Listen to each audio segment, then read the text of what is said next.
Malapit na pala ang eleksyon sa barangay. Marami na naman tayo makakasalubong na tao na bigla ka na lang ngingitian kapag nakita ka sa daanan. Yung suplado at hindi mo malapitan yung may problema ka. Tapos ngayon, sila na yung unang maglalambing sa'yo at babatingin.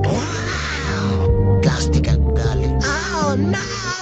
Tatakbo ka ulit ng pagkakapitan at konsehal ng barangay nyo. Tapos wala naman kayong magandang nagawang proyekto sa barangay nyo. Mahiya naman po. Tapos magtatanong kayo kung ilang puntante sa isang bahay.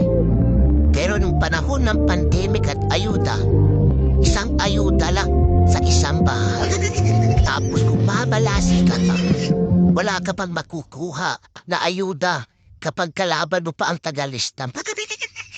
Kaya vote wisely para hindi sayang ang boto natin.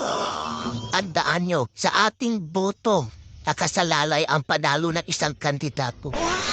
Kung may magtatangka kasi magbigay ng pera, sabihin mo, minimum 1,000. Aba, sa mahal na bilihin na yun. At bigas, hindi kasya yung 300.